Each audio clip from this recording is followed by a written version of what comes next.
Welcome to the course of Java enterprise addition.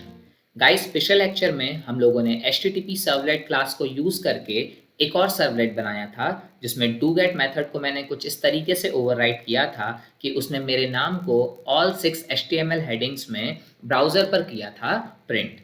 इसके साथ ही हम लोगों ने सर्वलेट की हायरार्की को भी देखा था जिसमें top most component servlet interface था जिसकी चाइल्ड थी जेनरिक सर्वलेट क्लास जो अपने आप में एक एब्स्ट्रैक्ट क्लास थी और फिर जेनरिक सर्वलेट क्लास की एक और चाइल्ड क्लास थी which is HTTP servlet class.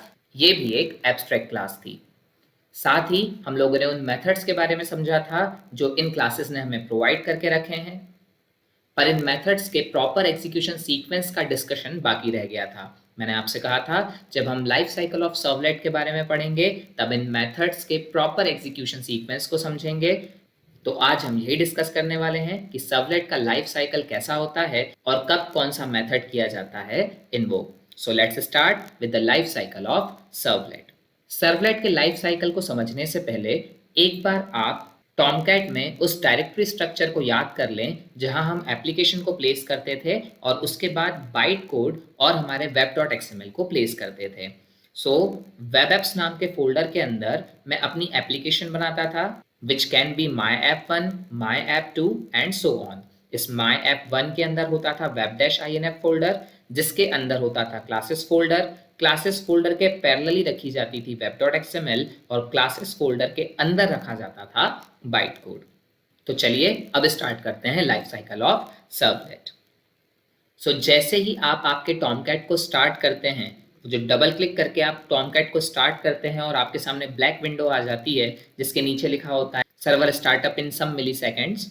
तो उस विंडो के स्टार्ट होते ही या ये कह लीजिए आपके टॉमकैट के स्टार्ट होते ही वेब एप्स फोल्डर में जितने भी एप्लीकेशन आपने बना रखे हैं उन एप्लीकेशंस में जितनी भी web.xml है उन सबको टॉमकैट कर लेता है रीड। तो यहाँ आपने टॉमकैट को लॉन्च किया और टॉमकैट लॉन्च होते होते आपकी सारी web.xml जो वेब एप्स फोल्डर में जितनी एप्लीकेशंस हैं उनके अंदर अवेलेबल है उन सभी को कर लेता है रीड।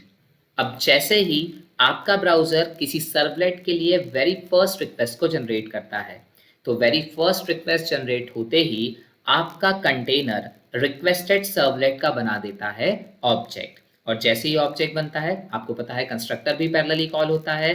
तो जब वेरी फर्स्ट रिक्वेस्ट किसी सर्वलेट के लिए आती है तो कंटेनर उस रिक्वेस्टेड सर्वलेट का ऑब्जेक्ट बनाता है और साथ ही कॉल कर लेता है कंस्ट्रक्टर। कंस्ट्रक्टर के खत्म होते ही कंटेनर इम्प्लिसिटली कॉल करता है एक और मेथड को जिसे हम कहते हैं इनिट मेथड। ये इनिट मेथड उन सारे रिसोर्सेस को हमारे सर्वलेट को अवेलेबल कराता है जिसकी उसे ज़रूरत होती है और इसे ही हम टेक्निकल भाषा में कहते हैं इनिशियलाइजेशन ऑफ अ सर्वलेट। इसका मतलब इनिट मेथड हमारे सर्वलेट को इनिशियलाइज करने का काम करता है। अब इनिट मेथड के खत्म होते ही कंटेनर कॉल कर लेता है सर्विस मेथड को और सर्विस के एग्जीक्यूशन के स्टार्ट हो जाने के बाद इसमें अवेलेबल जितने भी out.println हैं उन सब के आउटपुट को आपका कंटेनर बफर में करते जाता है कलेक्ट। और जैसे ही सर्विस मेथड एंड हो जाता है इस कलेक्टेड आउटपुट को आपका सर्वर भेज देता है टूवर्ड्स द ब्राउजर, जिसे हम कहते हैं रिस्पॉन्स का जनरेट होना। तो जब आपकी फर्स्ट सर्वलेट रिक्वेस्ट आती है तो सर्वलेट का ऑब्जेक्ट बनता है, कंस्ट्रक्टर चलता है, इनिट मेथड चलता है, सर्विस मेथड चलता है एंड देन उसके बाद रिस्पॉन्स जनरेट करके ब्राउजर को वापस कर दिया जाता है।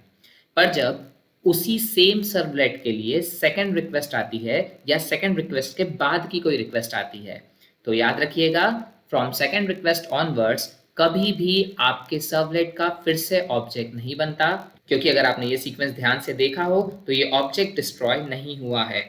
तो फ्रॉम सेकंड रिक्वेस्ट ऑनवर्ड्स इसी अवेलेबल ऑब्जेक्ट की एक थ्रेड कर दी जाती है लॉन्च और इस थ्रेड की हेल्प से कॉल कर लिया जाता है सर्विस मेथड को और सर्विस मेथड के कॉल होते ही उसके अंदर फिर से रिस्पॉन्स को जनरेट किया जाता है और वो रिस्पॉन्स वापस कर दिया जाता है ब्राउजर को। अब अगर आप आपके टॉमकैट को शट डाउन करते हैं, मतलब जो आपको ब्लैक विंडो दिखाई दे रही है, अगर आप उसे क्लोज करते हैं तो टॉमकैट शटडाउन होने से जस्ट पहले डिस्ट्रॉय मेथड को कर लेता है कॉल। ये डिस्ट्रॉय मेथड को कॉल करके उन सारे रिसोर्सेस को फ्री कर देता है जो सर्वलेट अपने लिए यूज कर रहा था, और फिर टॉमकैट हो जाता है शटडाउन। तो ये तो हुआ लाइफ साइकिल जेनरिक सर्वलेट के लिए। पर अगर हम HTTP सर्वलेट के लाइफ साइकिल की बात करें तो उसमें एक माइनर चेंज हो जाता है, और वो माइनर चेंज होता है इस सर्विस मेथड के पास में। सो जरा समझिएगा, जब आपने एक HTTP सर्वलेट बनाया है उस समय भी टॉमकैट को स्टार्ट करने के बाद वो सारी web.xml फाइल्स को रीड करेगा। जब पहली रिक्वेस्ट आएगी तो उस HTTP सर्वलेट का ऑब्जेक्ट बनेगा, कंस्ट्रक्टर कॉल होगा, फिर इनिट मेथड चलेगा, और इनिट मेथड के बाद सर्विस मेथड चलेगा। पर जब सर्विस मेथड चलेगा तो वो इंटरनली रिकॉग्नाइज करेगा कि आई हुई रिक्वेस्ट गेट है या पोस्ट। तो अगर वो गेट रिक्वेस्ट है तो इंटरनली वो कॉल कर देगा गेट को या फिर पोस्ट को। अब जब गेट और पोस्ट का एग्जीक्यूशन शुरू हो जाएगा तो इस गेट और पोस्ट के एग्जीक्यूशन के बाद मुझे मिलेगा रेस्पॉन्स, और वो रिस्पॉन्स मैं वापस भेज दूंगा अपने सर्वर के पास। बिल्कुल ऐसे ही जब HTTP सर्वलेट के लिए सेकंड रिक्वेस्ट आएगी तो second request onwards created object की थ्रेड बना ली जाएगी। वही थ्रेड की हेल्प से सर्विस मेथड को कॉल किया जाएगा। सर्विस मेथड ये देखेगा कि आने वाली रिक्वेस्ट गेट टाइप की थी या पोस्ट टाइप की। वो गेट या पोस्ट को रिकॉग्नाइज करते हुए डू गेट या डू पोस्ट को कॉल जनरेट करेगा, और कॉल हो जाने के बाद जो रिस्पॉन्स जनरेट होगा वो सेंड कर दिया जाएगा आपके ब्राउजर को। और जब आप टॉमकैट को करेंगे शटडाउन तो टॉमकैट को शटडाउन करते वक्त ये डिस्ट्रॉय मेथड को करेगा कॉल, और आपका HTTP सर्वलेट ऑब्जेक्ट जितने भी रिसोर्सेज यूज कर रहा है उन सब रिसोर्सेज को कर देगा फ्री। यहाँ ये मत कहिएगा कि डिस्ट्रॉय मेथड ऑब्जेक्ट को डिस्ट्रॉय करता है, ये बिल्कुल डिस्ट्रक्टर जैसा फंडा है। डिस्ट्रॉय मेथड ऑब्जेक्ट डिस्ट्रॉय नहीं करता, बल्कि डिस्ट्रॉय मेथड उन रिसोर्सेस को फ्री कर देता है जो हमारा सर्वलेट कर रहा होता है यूज। तो इस कंफ्यूजन से अपने आप को दूर रखिएगा। वैसे ही इनिट मेथड ऑब्जेक्ट बनाता नहीं है, वो सिर्फ इनिशियलाइजेशन का काम करता है। वैसे ही डिस्ट्रॉय मेथड ऑब्जेक्ट को डिस्ट्रॉय नहीं करता, बल्कि उन रिसोर्सेस को फ्री कर देता है जो आपका ऑब्जेक्ट कर रहा होता है यूज।